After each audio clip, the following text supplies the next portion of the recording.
Assalamualaikum warahmatullahi wabarakatuh. Perkenalkan, nama saya Rosa Adila dari Program Studi Pariwisata Fakultas Ekonomi dan Bisnis Universitas Nasional. Tujuan saya membuat video ini adalah untuk memenuhi syarat ujian tengah semester mata kuliah akomodasi dan restoran. Di sini saya akan memaparkan bab 1 sampai bab 4 dari buku Akomodasi dan Restoran. Yang pertama yaitu bab 1, hotel. Hotel adalah suatu jenis akomodasi untuk menyediakan jasa pelayanan, jasa penginapan, jasa makan dan minum, dan lain-lain. Kriteria klasifikasi hotel. Kriteria klasifikasi hotel terbagi menjadi faktor klasifikasi hotel berdasarkan bintang, yaitu dibagi menjadi faktor bintang 1, hotel bintang 1, hotel bintang 2, hotel bintang 3, dan hotel bintang 4, serta hotel bintang 5. Lalu ada faktor tujuan pemakaian hotel selama menginap. Ada sebagai bisnis, ada juga menginap sebagai wisatawan atau recreation. Lalu klasifikasi hotel dari berdasarkan faktor lokasi, yaitu ada city hotel dan resort hotel. Kalau city hotel itu hotel berada di kota, kalau resort hotel yang berada di pedesaan. Lalu ada klasifikasi hotel faktor daya jual. Ada American plan, ada European plan, ada Continental plan, dan Bermuda plan. Lalu ada klasifikasi hotel berdasarkan faktor jumlah kamar dan persyaratan lainnya. Lalu ada klasifikasi hotel berdasarkan ukuran hotel. Ada small, medium, dan large. Lalu ada klasifikasi hotel berdasarkan lamanya tamu menginap, dari transit hotel dan semi residensial hotel, lalu residensial hotel. Lalu ada klasifikasi hotel berdasarkan faktor kegiatan tamu menginap. Ada olahraga, ada bisnis, dan ada beribadah. Lalu yang terakhir ada klasifikasi hotel berdasarkan faktor kriteria jenis tamu. Yang pertama ada family hotel, ada business hotel, lalu ada tourist hotel, dan cure hotel. Bab 2 ada akomodasi dan tata geraha. Jenis-jenis akomodasi dan aspek-aspeknya. Jenis-jenis akomodasi yang ada dapat dibedakan ke dalam berbagai aspek, antara lain yaitu aspek bentuk bangunan, aspek pelayanan, aspek klasifikasinya, aspek tempat, dan aspek jumlah kamar. Jenis-jenis akomodasi berdasarkan aspek bangunannya yaitu ada. Lalu ada jenis akomodasi berdasarkan pelayanannya. Yang pertama ada world class service, yaitu pelayanan kelas dunia. Jenis pelayanan ini adalah pelayanan tingkat yang paling tinggi. Target pasar untuk jenis pelayanan ini adalah para usahawan eksekutif, para entertainment celebrities. Yang kedua ada mid-range service, yaitu ini adalah pelayanan kelas menengah. Biasanya segmen pasar terbesar dari hotel dengan pelayanan seperti ini adalah orang-orang yang sedang mengadakan perjalanan. Lalu yang terakhir ada economic atau limited service. Ya, ini pelayanan kelas ekonomi. Hotel dengan pelayanan ini pasarnya adalah mereka yang mempunyai uang pas-pasan tetapi ingin menginap. Lalu ada jenis-jenis akomodasi berdasarkan aspek klasifikasinya, yaitu ada hotel size, lalu ada target market, lalu ada level of service, dan yang terakhir ada ownership affiliation. Lalu ada jenis akomodasi berdasarkan aspek tempat, yaitu ada city accommodation dan resort accommodation.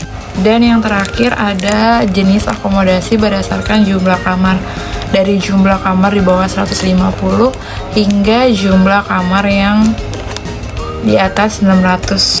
Lalu ada tata geraha. Tata geraha yang biasa disebut dengan housekeeping adalah salah satu bagian di dalam hotel yang menangani hal-hal yang berkaitan dengan kebersihan, keindahan, kelengkapan, kesehatan, seluruh bagian kamar, jumlah area-area umum lainnya.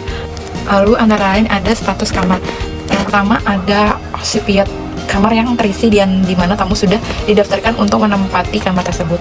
Yang kedua ada complimentary, di mana kamar yang terisi tamu tidak dapat membayar di harga kamar selama tinggal. Lalu ada stay over, di mana tamu tidak check out hari ini dan memperpanjang masa tinggal paling tidak 1 malam lagi. Lalu ada on change, tamu sudah meninggalkan kamar tetapi kondisi kamar masih kotor dan belum siap untuk dijual. Lalu selanjutnya ada D&D atau do not disturb. Tamu meminta untuk tidak diganggu selama berada di dalam kamar tersebut. Yang keenam ada sleep out.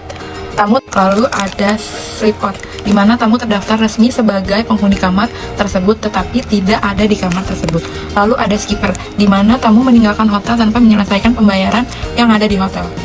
Lalu ada sleeper, tamu yang sudah menyelesaikan semua pembayaran dan meninggalkan hotel tetapi petugas front office lupa mengabarkan status perubahan kamar. Lalu ada vacant and ready, kamar sudah bersih dan kebersihannya sudah diperiksa oleh front office maupun front superficial dan siap untuk dijual. Lalu ada out of order, di mana kamar tidak dapat digunakan oleh tamu. Kerusakan ini karena berbagai alasan. Lalu ada lockout, di mana kamar dikunci sehingga tamu tidak dapat masuk sampai permasalahan diselesaikan dengan pihak hotel. Lalu ada DIMCO, adalah bahwa tamu menyelesaikan semua pembayaran hanya saja waktu meninggalkan hotel tidak memberitahu kepada petugas front office. Lalu ada do out, kamar diharapkan kosong pada hari berikutnya sesuai dengan waktu check out hotel tersebut. Lalu ada check out, di mana tamu sudah membayar semua pembayaran yang ada di front office dan membalikan kunci ke front office. Lalu yang terakhir ada late check out, di mana tamu meminta perpanjangan waktu check out melebihi waktu yang sudah ditetapkan oleh hotel. Bab 3, penerimaan tamu dan pemesanan kamar tamu. Penerimaan tamu yang biasa disebut dengan resepsionis. Penerimaan tamu adalah salah satu bagian dari operasional dari sebuah hotel, yang dimana tugas utamanya adalah menerima tamu. Tugas-tugas pokok seorang resepsionis atau seorang penerima tamu. Yang pertama, memberikan ucapan selamat datang kepada tamu dan melayani tamu saat proses check-in. Yang kedua, memeriksa reservasi tamu dan mencarikan kamar tamu yang sesuai dengan yang dipesan. Yang ketiga, membantu tamu untuk mengisi registrasi. Yang keempat, menanyakan sistem pembayaran tamu, apakah ingin membayar melalui debit atau tunai. Yang kelima, memberikan guest card, welcome drink, dan kunci kamar pada tamu pada saat check-in. Yang keenam, menjaga kebersihan counter front desk dan mengecek semua kelengkapan peralatan dan formulir-formulirnya. Yang ketujuh, memberikan kunci cadangan bagi tamu yang tertinggal atau hilang kuncinya. Yang kedelapan, menyelesaikan dan mengerjakan masalah perpindahan kamar. Yang kesembilan, membuat pesan-pesan dalam logbook atau flag apabila waktu kerja sudah habis sementara penyelesaian masalah dengan tamu yang masih pending. Yang ke-10, memberikan kepada housekeeping kamar-kamar yang check out yang baru saja check in atau yang pindah kamar. 11, memeriksa reservasi baik untuk tamu VIP, VIT maupun yang grup.